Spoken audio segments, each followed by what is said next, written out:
11h. Europe 1 Culture Média. Philippe Vandel. Et bonjour Christina Cordola. Bonjour Philippe. Ravi de vous accueillir ici dans ce studio. Vous êtes l'une des figures emblématiques de Programme M6.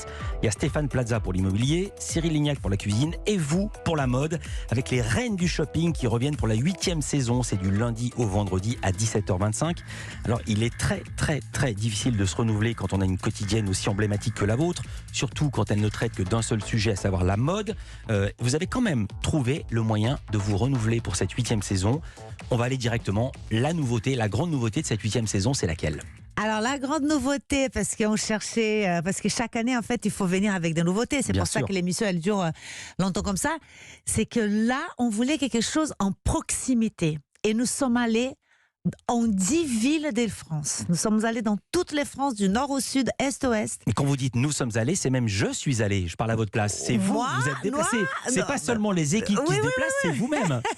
Oui, mais je suis allée Voilà. moi, et puis un camion, une grosse prod itinérante en France pour venir faire les raids de shopping dans chaque ville, avec les filles de chaque ville. Pourquoi vous rigolez ? Parce que j'imagine le cirque Pinder, il y a votre tête sur le camion ou pas ? Ah ben c'était vraiment... Le gros camion, il n'y a pas votre tête sur le camion. Non, bien sûr que non, mais c'était vraiment un énorme travail je suis allée donc rencontrer les filles de là-bas, de chaque ville. Nous sommes allés dans les boutiques de chaque ville. On a parlé avec tout le monde, quoi. Je suis venue chez la fille pour annoncer le thème. Ouais. Après, elles font un grand défilé avec le grand public. C'était très émouvant, c'était très en proximité. C'était formidable, quoi. Et une façon aussi de montrer que la mode, ce n'est pas qu'à Paris. Alors je vais détailler les 10 villes de France que j'ai lues dans le dossier de presse. Marseille, Bordeaux, Lyon, Aix-en-Provence, Cannes, Lille, Strasbourg, Nantes, Toulouse, Montpellier. On les connaît déjà parce que ça va passer là pendant l'automne, mais tout a été tourné au printemps, évidemment. Et je lisais un article, c'était dans le Journal des Femmes, le 5 septembre dernier. Je lis: en se baladant aux quatre coins de la France, l'émission permet de découvrir les styles vestimentaires de chaque région. Classique à Lille, coloré à Marseille, bobo à Bordeaux. Vraiment, la mode est différente suivant les villes. Exactement.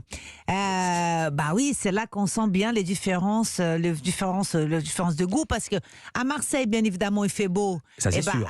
les Ça, on s'habille filles. différemment s'il fait beau de s'il fait oui. froid, mais sinon la mode est la même, les boutiques sont les Non, mêmes, les la publicités mode- télé sont les mêmes, oui, non ? oui, Ou oui, je non. dis une bêtise ? Non. La mode, elle est internationale. C'est la même dans le monde entier, du Japon jusqu'à... Mais la façon de s'habiller que je parle, hein, J'ai compris. les goûts de filles, c'est différent. Alors qu'à Marseille, on veut des trucs plus sexy, plus bling-bling, plus colorés parce qu'il fait beau. Au café, c'est-à-dire à Bordeaux. Il fait beau aussi à Bordeaux. Qui fait très beau, mais c'est une autre mentalité. C'est plus bobo. Elles aiment plutôt quelque chose de plus imprimé, de romantique. Donc, mais il y a aussi un côté assez classique à Bordeaux, très classique aussi, et au nord différemment. Et on sent aussi la différence de personnalité du nord au sud, du l'est. Bon, elles étaient tout le monde était très content et ravi qu'on vienne dans leur ville ça, et oui. qu'on connaisse la ville. Mais on voit bien la différence de communication de chaque endroit. Alors, vous allez chez les clientes, voici qui débarque. C'est l'émission de ce soir dans laquelle nous avons pris des extraits. J'ai choisi cet extrait. Vous débarquez chez Virginie. On est à Strasbourg. Mais qui ça peut bien être?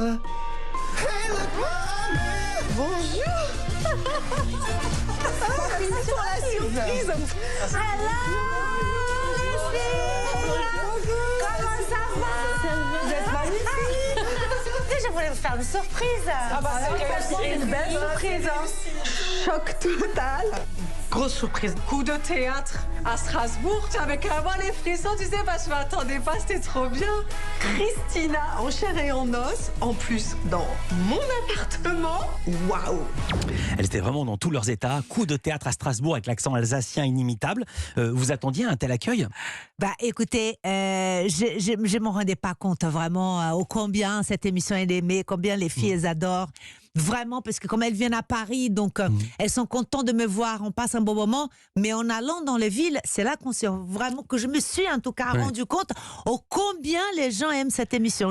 On était très bien reçus. Il y avait un bain des foules dans la rue. Et juste un détail qui n'apparaît pas sur les extraits radio parce qu'on n'a pas l'image, c'est qu'on n'entend pas des ados, on n'entend pas des participantes à la télé-réalité. Ce sont des mères de famille qui crient parfois et qui hurlent. Ah bah oui. Juste une petite question, c'était vraiment des surprises ou pas? Bien sûr, les filles. Attendez. La caméra, elle est à l'intérieur de la maison. Non, parce quand elle ouvre la porte, il y a déjà la caméra avec elle. Donc elle se doute qu'il va se passer quelque chose. Mais attends, on sait bien faire les choses. C'est-à-dire, comment vous avez fait? On fait bien faire les choses. Et les filles, la caméra, elle est dans la maison parce que on prétend qu'on est encore de tourner des prises encore. On a besoin d'échanges. On a besoin de. C'est pas comme ça. Il faut voir la télé. Il faut faire des choses plusieurs fois. Donc voilà. Donc les caméras, elles étaient chez une des candidates pour faire ces prises-là. Et tout d'un coup, la porte, elle sonne et la caméra, elle dit, écoutez, quelqu'un a sonné, mince, c'est dérangeant, allez-y, après on reprend, allez-y, ouvre la porte. Et paf, la fille, elle ne croyait pas du tout. Et moi, honnêtement, c'était très sympa de faire cette émission. C'était très sympa parce qu'il y avait vraiment, elles étaient vraiment contentes, quoi, les filles. Je ne me lasse pas de votre façon de parler. La porte, elle sonne. Exactement. On est avec Christina Cordula. C'est Bruno Donnet qui arrive avec nous pour les télescopages. À tout de suite. Tourne vers vous, Christina Cordula. Dans la nouvelle saison, pas de star cette saison. La star, c'est vous qui vous déplacez dans des villes et vous racontiez, vous nous disiez qu'il y avait un défilé. Racontez, que se passe-t-il? Ça aussi, ça change dans la mécanique du jeu. C'est pour l'émission du vendredi. Tout a changé. La règle du jeu n'a pas changé. C'est-à-dire, il y a un thème et un budget. Mais tout a changé, la mécanique, elle est complètement différente. Donc, je vais chez les filles, on passe un moment ensemble, c'est là que j'annonce les thèmes. Ensuite, on fait tout un tour dans les villes, comme ça, on fait un tour touristique, je vais dans les boutiques, je parle aux vendeuses, il y a tous ces moments d'échange. Les filles font les shopping dans des boutiques que peut-être elles connaissent, parce que c'est dans leur ville, donc c'est très sympa parce qu'elles peuvent choisir aussi leur itinéraire. Ensuite, il y a un super tête-à-tête ensemble avec chaque fille après chaque shopping, où je donne beaucoup plus de conseils que je donnais avant. On parle des couleurs, je fais des drapages de tissus, donc je donne beaucoup de conseils, des choses différentes que je ne donnais pas auparavant. Et puis il y a les grands défilés, quand elles vont défiler devant leurs proches et devant un grand public dans un endroit magnifique. Et là, il y a vraiment toute une énergie, toute une adrénaline, les gens qui crient, une super ambiance, une super musique. Il y a du monde, je confirme, j'ai vu. Alors, il y a des épreuves, ça n'a pas changé, avec des thèmes. Et je me dis, la première épreuve, elle l'a un peu choisie pour moi, en toute modestie. Le thème, c'est tendance avec un t-shirt. Oh, c'est pour moi ça.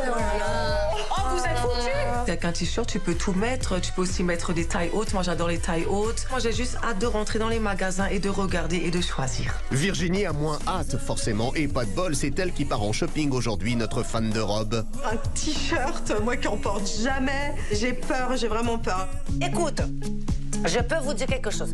Un t-shirt blanc, tout simple ou noir, c'est déjà un beau basique.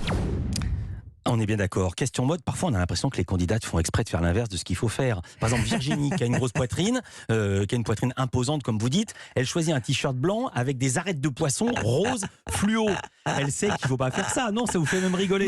C'est-à-dire, on peut faire ça. Non, mais il y a quelqu'un de l'équipe qui lui conseille de faire ça pour que vous puissiez dire, surtout ne fais pas ça. Non. Elle fait, on ne dit rien, mais il n'y a pas de triche dans cette émission. Hein. Oui. Elle fait ça exactement, mais en fait, il faut juste dire, c'est que je voudrais dire, ceux qui nous écoutent, c'est que je n'ai pas la science infuse, je ne suis pas la papesse qui décide ce qu'il peut faire, ce qu'il ne peut pas faire. En fait, dans la vie, on fait ce qu'on veut. Oui. Mais si on veut vraiment se mettre en valeur magnifiquement bien, il y a certaines choses que c'est mieux de le faire plutôt que d'autres. Donc, bien évidemment, quand on a un t-shirt qui est moulant, enfermé, alors qu'on a une poitrine développée. Quand on a une poitrine développée, il vaut mieux plutôt dégager la poitrine.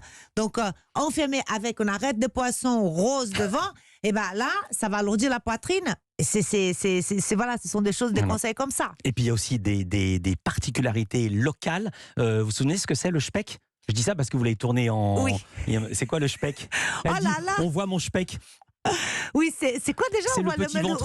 Le ventre, C'est oui, le petit pas ventre de sur le derrière. pantalon. Oui, oui, oui, oui, C'est oui, le petit oui, oui. ventre. Oui, dans chaque endroit, dans chaque ville, j'ai appris des mots locaux qui sont plutôt pas mal. Alors, le budget, c'est 400 €. D'abord, je me suis dit 400 € de t-shirt, mais c'est énorme. Mais c'est pas des t-shirts. Oui, c'est ça. C'est le look total. Oui, mais surtout, je me suis rendu compte que l'an passé, le budget, c'était 450 €.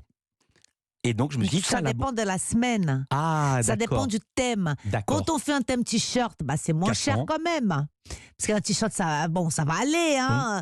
Mais quand tu un truc plus tenue de soirée et tout ça, on met un peu plus de sous. Alors, Virginie, la première à témoigner dans l'émission de ce soir, nous montre son dressing pharaonique. On l'écoute. J'adore les robes. J'ai 160 robes. Ah ouais, d'accord. 160 robes dans les placards, est-ce que c'est pas un peu excessif? Bah, il y en a des shopping addicts. Hein. Je connais beaucoup de femmes qui ont beaucoup de vêtements, qui les gardent parce que la mode, elle revient. Non, bah écoutez, je trouve pas ça trop C'est vrai. excessif. Mais Je veux dire, le sens de ma question, c'est est-ce que une émission comme Les Reines du Shopping, c'est pas un peu hors tendance? Parce que maintenant, la tendance, c'est d'acheter moins, de recycler les vêtements. Pour dire les choses, le shopping, c'est un peu comme l'avion, comme la viande, comme le barbecue, comme la maison avec piscine, comme le SUV. Il a de plus en plus mauvaise réputation. De plus en plus mauvaise réputation. Il ne faut pas arriver à là parce que on n'est pas encore à ce point-là. Mais bien évidemment qu'il faut respecter la planète et bien évidemment qu'il faut choper intelligent. Et c'est pour ça que je dis dans mes émissions, il vaut mieux acheter peu et des qualités que beaucoup mauvaise qualité. Ça, je dis presque tous les jours. Et dans mon émission de shopping, dans cette émission, nous sommes allés dans des boutiques qui fait des vêtements recyclés, des jeans recyclés, les cotons recyclés. Donc, bien évidemment que c'est très important. Mais le peu d'argent qu'on va dépenser, il vaut mieux acheter du Made in Europe. Il faut savoir voilà, quelle est la matière qui vient et surtout acheter de la qualité parce que ça va durer avec le temps. Et puis quand on ne veut plus de ces vêtements, il vaut mieux le circuler. Le faire circuler. Voilà, donner une charité ou alors le vendre dans ces sites spéciaux. Voilà. Et puis on peut aussi acheter dans des fripes. Hein. Ce qu'on fait beaucoup dans les reines du shopping aussi. Ouais, et pour vous donner raison, je donne ce chiffre de 2018, j'ai pas de chiffre plus récent. Aujourd'hui en France, on consomme 60% de produits textiles de plus qu'il y a 15 ans. On les conserve 2 fois moins longtemps, ce qu'on appelle la fast fashion, que vous n'aimez pas du tout. Et le textile est la 2e cause de pollution industrielle Bien sûr. dans le monde. Année après année, vous faites des petites fautes de français. La prod les corrige ou pas du tout? Vous laissez tout partir? Non, je fais encore des fautes de français, c'est pas possible. C'est pas très grave. Peut-être des fautes d'accent, non? Peut-être un tout petit peu, un peu de tout. Et les verbes aussi. Et les verbes aussi, un peu de tout. C'est pas grave du tout. Je vous demande, ma question c'était, comment ça se passe au niveau production? Est-ce qu'il y a du travail de montage ou est-ce qu'on vous laisse en roue libre? Non, en roue libre, hein, bien évidemment. Bon, après, il y a un montage, parce que comme je suis une bavardeuse et que peut-être il y en a trop de bavardage, donc il coupe un peu, mais il n'y a rien d'écrit. Et puis le but, c'est vraiment que je donne mes conseils. Et puis voilà, quoi. C'est ça, c'est pour ça que j'aime bien. Ouais, je crois que bavardeuse, ça n'existe pas en français. Je ne suis pas une bavardeuse, ça n'existe pas. Je crois qu'on dit une bavarde, mais c'est pas grave du tout, on a très très bien compris. C'est absolument parfait. Voilà. La 8e saison des Reines du Shopping a démarré le 22 ou le 29 août, je me souviens plus. Les audiences sont comment?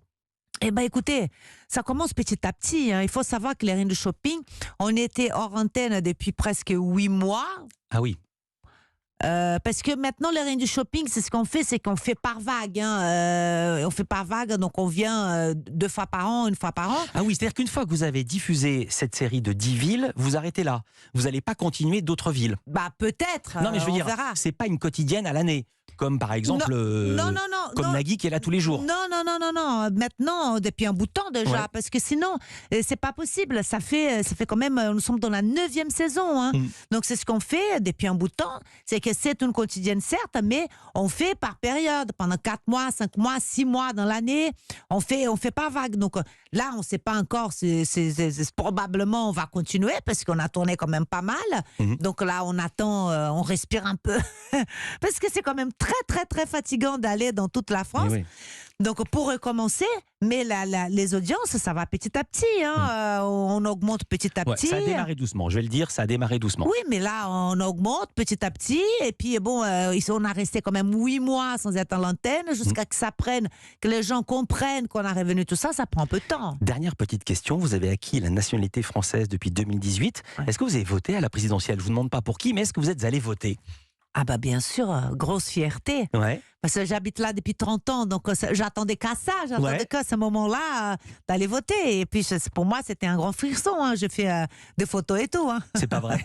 Bah oui. Aux 2 tours. Bien sûr, aux 2 tours. 2 fois plus de photos. Vous êtes habillé comment pour aller voter? Bah normal, hein, je crois que je mets un jean, un t-shirt. Oh là là, Et c'est puis bien des la peine sandales. d'être Christina C'est Cordula. juste au coin de la rue.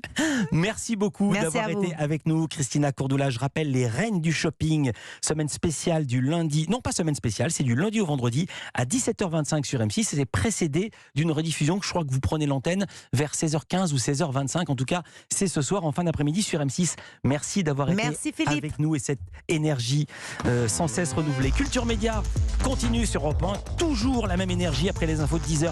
Cadmerade, comédien pour le film Citoyen d'honneur, dans lequel il incarne un prix Nobel de littérature qui retourne dans sa ville natale en Algérie, même son village natal, le Bled comme on dit. Et puis dans les indispensables, Héloïse Goua va nous conseiller une série à la fois drôle et sombre qui lui a rappelé Desperate Housewives, et Stéphanie Loire nous parlera du 10e album de Benjamin Biolay. Non seulement on va entendre des extraits, mais on va aussi entendre Benjamin Biolay. Et puis Jean-Luc Lemoyne arrive pour sa session de rattrapage. À tout de suite sur Europe 1. Culture Média sur Europe 1.